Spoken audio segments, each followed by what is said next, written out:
The day of the wedding dawned drizzly and rain was predicted all day. There's a belief, though, that rain on your wedding day is lucky, since a knot that becomes wet is difficult to untie. This was an outdoor wedding, though, so we all did the best we could to prepare. Welcome again to Adventures with Heckenback. We've been sharing our adventures as we traveled from Indiana to Seattle. Check out the playlist of our journey at the end of this video. The whole purpose of our journey was to get here to Mount Rainier for this wedding. The bride and groom had asked him to officiate, and he couldn't have been more honored. We did very little recording today because we were so focused on being in the moment, sharing the joy with our family. Of course, we do have a few pictures to share. They will let you down.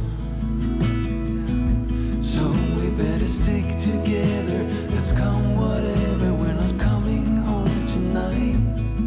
We're living quick in this world, gonna get it right now.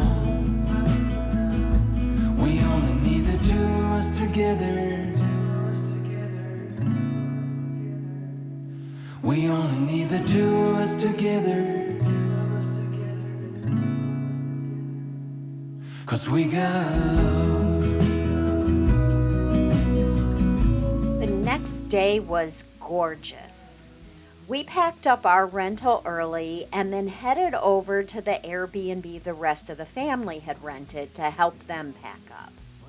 We had rented a separate house due to my work. I didn't want it to interfere with any of the celebration happening at the main house here. I even had a class to teach the morning of the wedding. As I've mentioned before, I was very thankful to be able to arrange to work remotely during this trip. Tim even managed to squeeze in some drone time while we were here. The drone is relatively new and he hasn't had much practice with it yet, so this was a good opportunity. He even remembered to hit record this time. The house and its view were both amazing. We only need the two of us together. 'Cause we got love.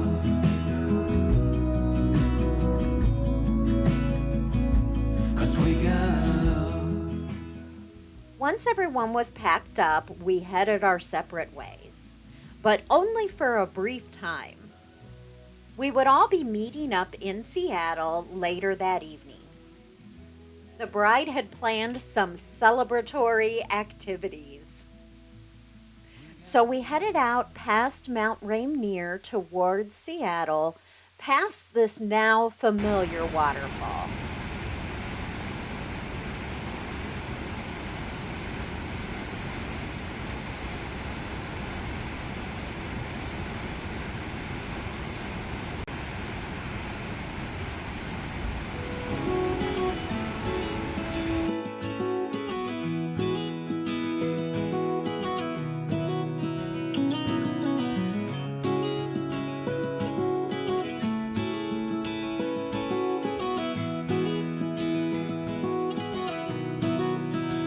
If you watched the previous video, you know that we had received word that we had lost a friend the day before the wedding. I think we both were still in a little bit of shock. We were deeply saddened and missing our friend. One of the things we used to enjoy doing was trying new breweries together. So on our way to Seattle, Tim and I stopped at Headworks Brewing and raised a toast to Mary.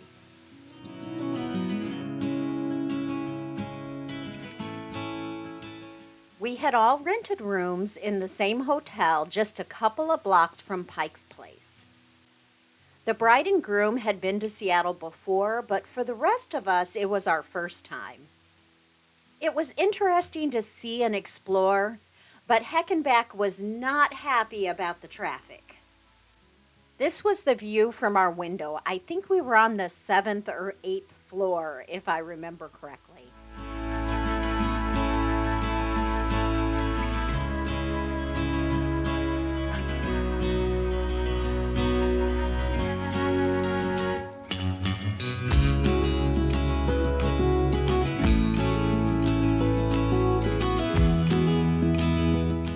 Once everyone had arrived and was settled in, we headed over to Old Stove Brewing for dinner. The next morning, the bride had booked us all on a brunch cruise that started on Lake Union. The food was good, the views were great, and of course, the company was even better. It was a very relaxing morning, and we got to see the Space Needle. In the afternoon, we explored Pike Place Market. We didn't even try to stay together as a group because there are so many people there. We even went by the gum wall, which, as you can probably tell from our expression, we don't get. I don't understand the whole gum wall thing. If anybody wants to try to explain why you'd want to stick your gum on there, please leave me a comment below.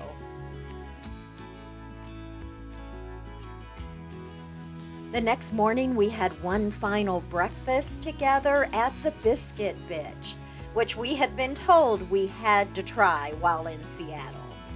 The food was delicious, but you definitely want to get your order in earlier. You're going to be waiting a while. I had the gritty, scrambled, cheesy bitch, and of course Tim had the smoking hot bitch. He's still making jokes about that. After breakfast, we all packed up and headed our separate ways. Tim and I started our drive back east towards home, where we still had a few adventures awaiting us. The bride and groom were boarding a cruise ship to Alaska for their honeymoon, and the rest of the family would be boarding a plane later that day. We were heading from Washington to Glacier National Park, but we would be stopping overnight in Idaho to camp. As we headed back east, we left the lush forests of western Washington and entered the high desert of eastern Washington.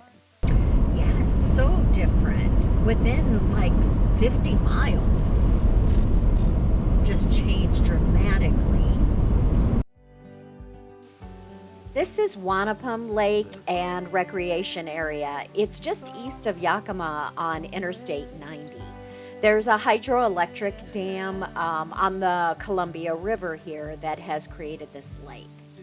Driving across it is beautiful, but after you go across, there's a rest area way up on a hill that gives these amazing views.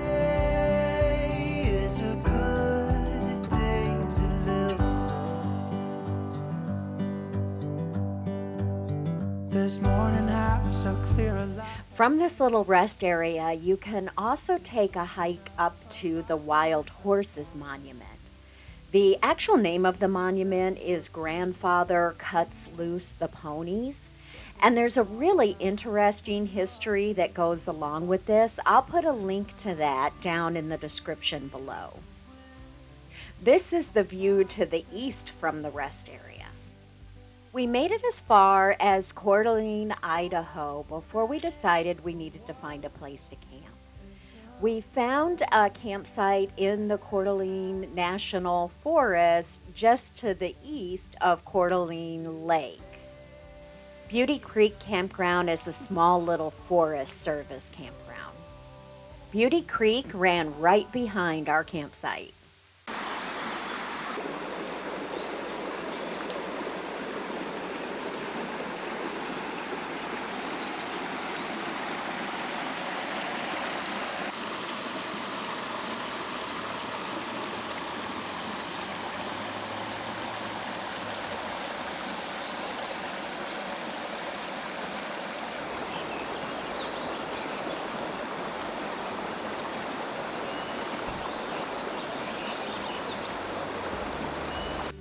Tomorrow we would explore this area a little bit more, head further north up into Idaho, and then over to Glacier National